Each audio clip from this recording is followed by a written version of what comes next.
How you doing, fish folk? Austin here with another Fintastic Freaks video. So in this video, getting back to the tank tours where we don't have too many inhabited tanks left to show here. Just a few left, really.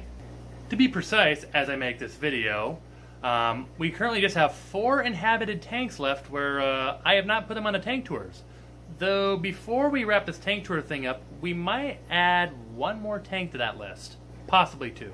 Either way, in terms of back to the present here, I'm going to go ahead and show you 2 more of those tanks here in this video. And perhaps these are both types of fish that you might already be very familiar with. So the first tank we'll show off in this video is a tank that we haven't seen in quite a while. It's the Tiger Barb tank. And right here you may see that we've added some new fish in here since we've last looked at this tank. We have added a group of 5 albino Tiger Barbs, which I think really complement the rest of the Tiger Barbs in here.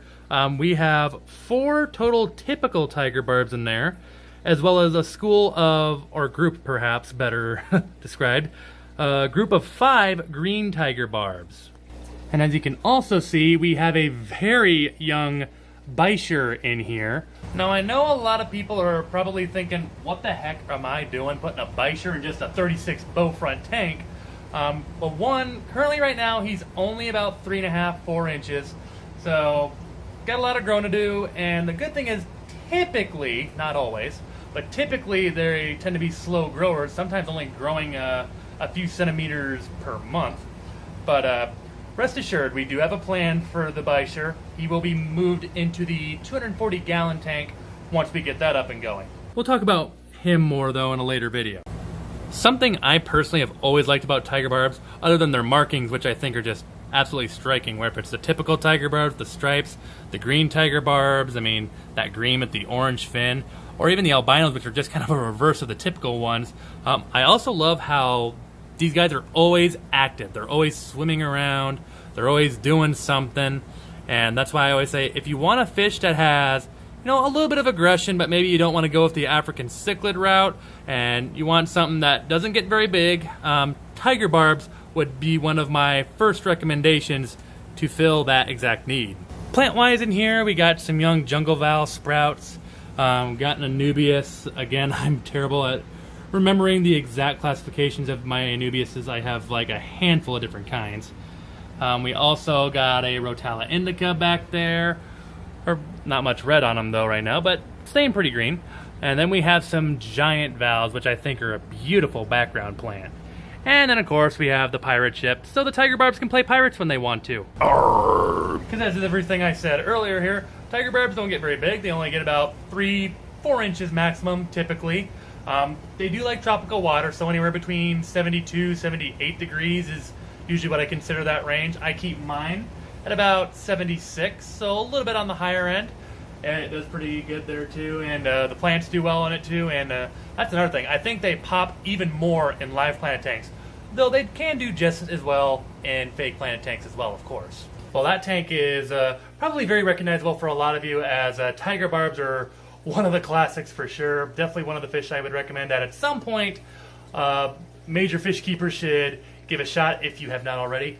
The next tank I'll show you though has another classic that a lot of you should probably recognize as well. In fact, knowing that some of my followers here are Live Bearer fans, I think you guys will especially like this tank right here. So this here is a 20-gallon long, one of the 2 I have. You saw the other one with Raider, my black crowntail beta in. But in here, we have a guppy tank with a rock fixture in the middle. I'm not sure what kind of rocks those are, but all sorts of plants in here. Hornwort, a young Java fern. I believe that plant back there is a bacopa, not sure. Otherwise, more Rotala indica and such. And some hair algae, I guess, on the rocks as well. If you look closely, or perhaps maybe you don't have to look so close, you'll notice some guppy fries swimming about in here. I've never counted or tried to get an estimate on just how many. I would easily say there's at least maybe a little over a dozen in here. There's quite a few. In terms of the specific types of guppies I have in here, most of them are just assorted. I know we have a tuxedo guppy in here somewhere. That's our final female there, the yellow one.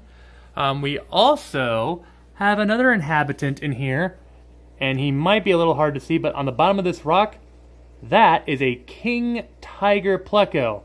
Since he's kind of hard to see all his glory and his beautiful striped pattern, which kind of reminds me a little bit of the tiger barbs, really, I'll go ahead and place a photo now.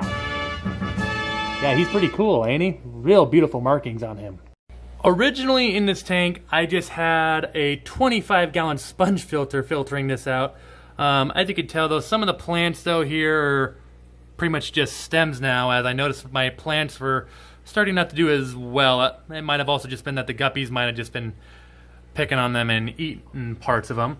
But ever since I've put in an internal power filter in here, though, too, things have definitely gotten a little bit greener, and overall, you know, unless the fish, I always say, are getting sucked into the filter or having extra difficulty swimming because of the filter, there is no such thing as too much filtration to me. As I said before, I know a number of my subscribers are live bearer fans, so to some of you, I'm sure I don't need to give any care tips, but to those of you that maybe want to know a little bit more, guppies, typically, in my mind, they do a little better in tropical water. I know some people do them in cold water, which, if you ask me, I would prefer, or recommend rather, that you do them in tropical water. I think it gives better results. That, and if you keep the water warmer, it helps make it a little easier to fight off certain diseases and illnesses, such as ick. With guppies, other than the fact that they're, for the most part, pretty easy to take care of, obviously they're another fish that is usually pretty active, and of course, all sorts of colors in them, where if it's the fins, the bodies, they can have pretty much almost all the colors you can imagine in them, depending on the kind that you get there, especially if you get various kinds in there. And in terms of breeding fish, guppies are probably one of the easiest, if not, maybe in my opinion, the easiest fish to breed out there. All I've ever done to get baby guppies is 1, get a male, 2, have a female. Every single time I've had that, at least in my experiences, yeah, it's actually been just that simple. We'll go ahead and cut it off as the next chapter of the tank tour is here. I'll be sure to try to get the next chapter here to you guys, though, before the next weekend rolls around. That, and not gonna lie, we got some new things going on here in the fish room. I'm not gonna say too much, but you know what? Actually, I'll go ahead and show you this.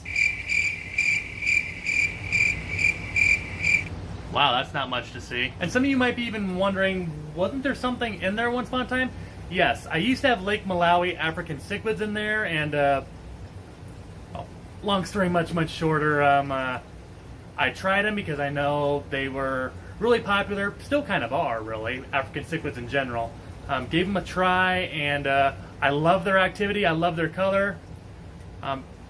Just a little more aggression than I would like. Tried all sorts of things to try to tone it down, and nothing seemed to work. So long story much shorter, I gave it a try.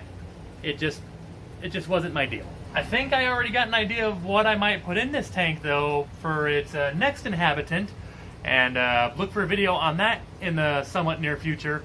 Obviously, got to clean out the tank from the old fish so we can prepare for the new ones. But that's all I got for today, folks. If you liked the video, like the tanks that we showed off today, the fish, give this video a thumbs up. And within this video, which fish might have been your favorite? Do you like the guppies, one of the kinds of tiger barbs, or hey, what would you do with an empty 55-gallon tank? Let me know in the comments below. For those of you that this might be the first time rolling around my channel, or if you're just new and haven't done so already, click the subscribe button to stay in the loop with everything I do here on the channel, from tank tours such as this, fish profiles, got some fish store visits hopefully coming up here soon, all sorts of things. As always, thank you for watching my video and all the support you give, and I'll see y'all in the next video. Stay fantastic.